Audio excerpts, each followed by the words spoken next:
Hi, welcome to AHA Video 5. You may hear some purring and meowing. I have a cat with me today. My AHA moment this week came from Dr. Avant's question about technology in the classroom. And I started listing, and what I started thinking about was how much it's changed since the first time I taught or even ran into anything and technology in the classroom. I did doctoral work at the University of Tulsa in English.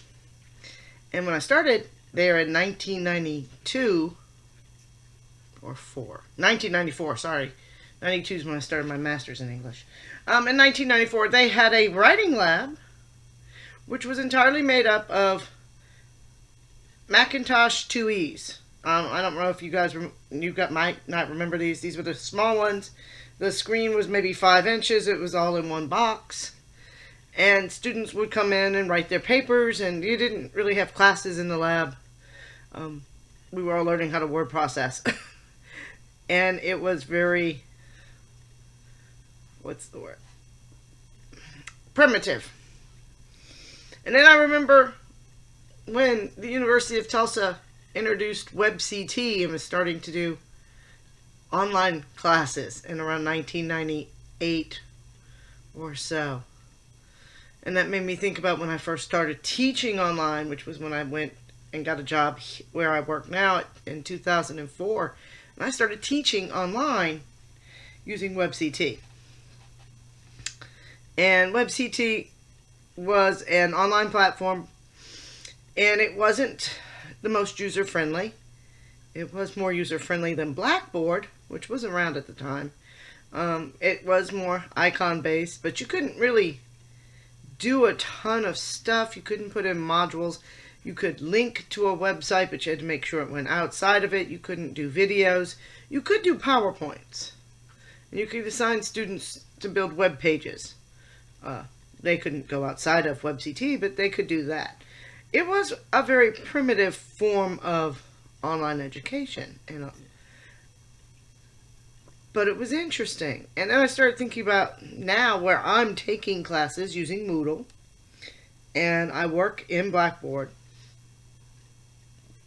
And it made me think about the technology and the use of those things in the classroom. I mean, as an instructor, Blackboard can be a pain in the butt because it goes down. It's not always as reliable as it should be. But when it works well, and it works really well to do things you can't do face-to-face. It works very well to facilitate conversations amongst those who are very shy. Or if you have a monopolizer in a class, it gives them another way to do feedback. It allows them to access material on their schedule, not just my schedule.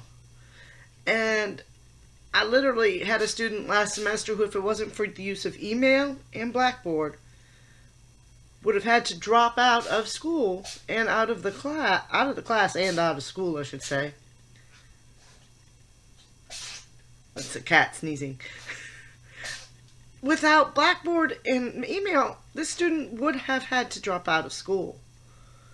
She managed to pass this class, keep her financial aid intact, and survive. That's a big thing for technology. And it's just one use, and one positive use. And then I was thinking about other things I've done in my classroom. And I assign my students PowerPoints presentations, which I would not have been able to do without the lab that is in my classroom, because they don't all have the computer access. But that allows them a different way to write and to practice research and to practice presentations. I can have them do research in my classroom so that I can supervise it a little bit better and steer them away from things that aren't credible. The internet's full of a lot of junk. We all know that. I can teach them how to use our databases. When I started here, you couldn't even, at this college, you couldn't access the databases anywhere but in the library. Now it's anywhere on campus, and sometimes when it's working, it's accessed from home. That was an improvement for my students. It made things easier. I didn't have to send them to the library in small batches because we are a small institution with a small library.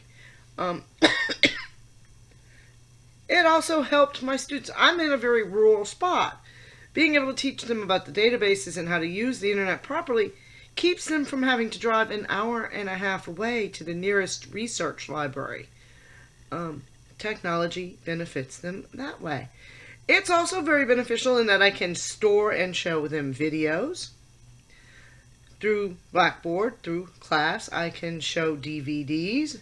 For my more visually aligned learners, that is a godsend. They may not be able to read a play in a week or a story, but they can, or understand a long poem, but they can understand it if they see it or even hear it sometimes read.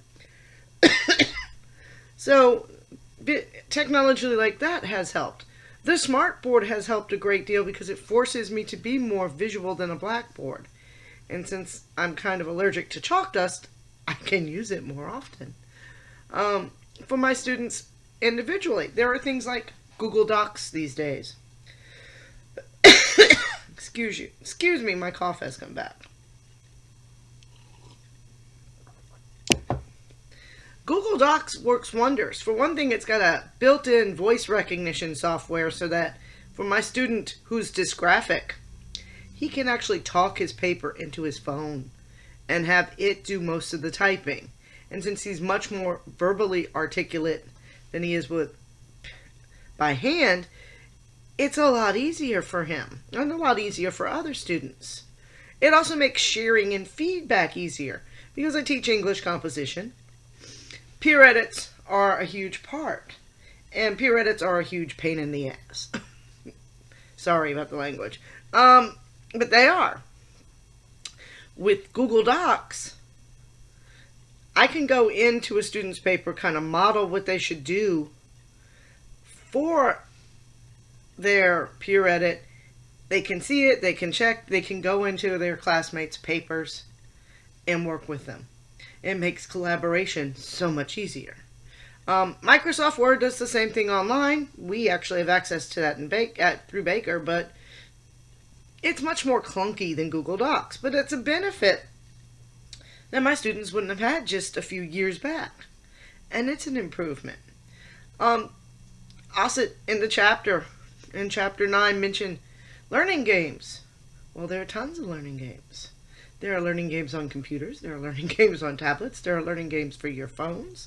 And since children as young as 1 are often seeing too much screen time anyway, at least maybe it's something beneficial. I also was thinking about what other technology I've used in my classrooms, and I have my students make videos. It's again another method to teach writing. It's another way of writing. It's a specific form of writing. We're doing videos.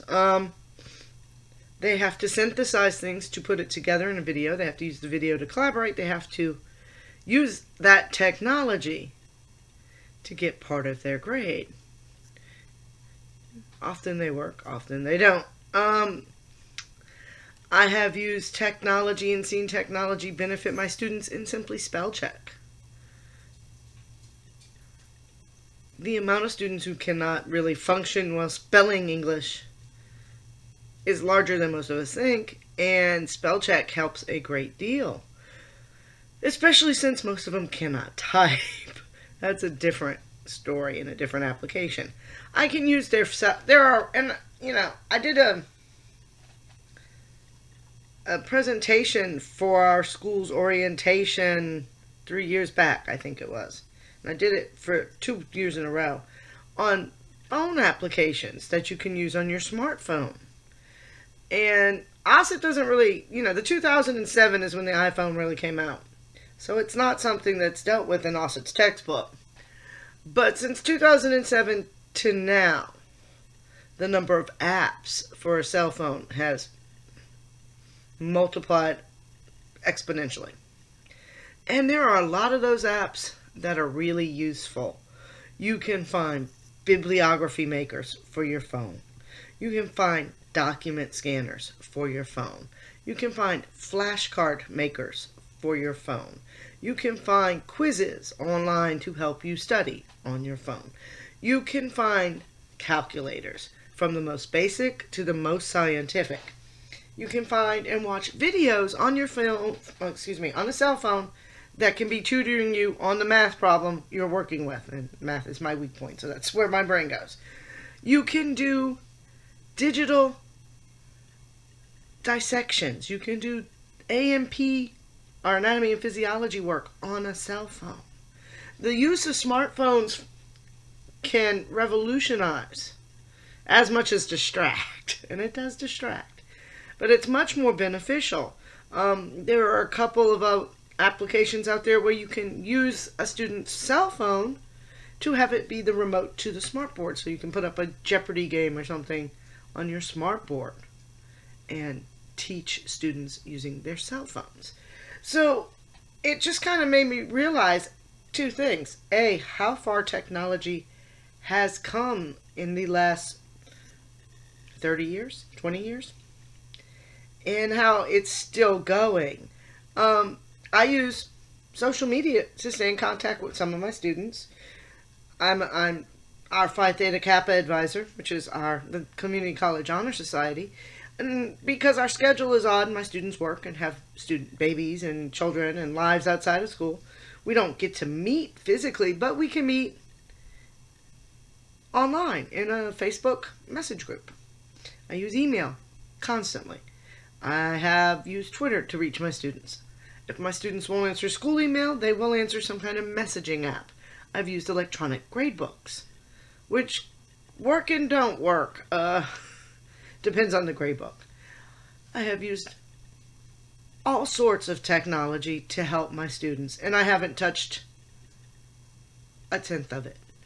I go and I look at Google and what they offer in Google Classroom, Google for Educators, their new virtual reality things, their 3D animation programs. And I just look and see how there's so much more I could keep integrating. Granted, I could integrate myself out of a job at some points, it feels like. But technology is going to do so much. We have to learn not to view it as an enemy. And I believe it was Shelby in her post was talking about, yay, something positive about technology. Because so much of what we've been reading has been negative. And I think that's the biggest difference you can see between the generations, the adopters of technology, and those who are digital natives. Which is, the adopters are much more skeptical of technology. They use it just as often. I see people my age and older who are just as buried in their cell phone as we complain 14, 15, 20, 30-year-olds are. So the adopters have their bad points as well, but I think the adopters are more skeptical of such technology. And you can see that because Asad is an adopter, and he is very skeptical of any of the benefits of technology. It's one of the reasons it's the penultimate chapter. And it's the reason he doesn't use a heck of a lot of examples about how to cope with technology. The other thing I've learned or think about with this stuff is just how fast technology's changed. Every time we read Asad and he talks about some of the technology and I read it and I read about AOL Instant Messenger, how early the YouTube stuff is, or, Facebook and MySpace are and I'm thinking, Facebook is old hat. MySpace is gone for the most part. No one uses AOL anything anymore. And I think of how my students use social media that I don't even know how to use or understand, or even know the name of. And I realize how fastly, I've been talking to students too much, how quickly things have changed. And I don't know that, it's certainly a criticism of Asad's book, but it's just also a statement of fact that technology has changed so much and so quickly that it's hard for anybody to keep up. Books written 8 years ago are out of touch. Books written today will be out of touch within 3 years, 4 years, as technology changes. We're seeing my students are starting to have Apple Watches, and we're talking driverless cars and wearable heart monitors, and Google Glass has been talked about. And technology is going to go forward, and we're going to have to figure out what's good and what's bad about it.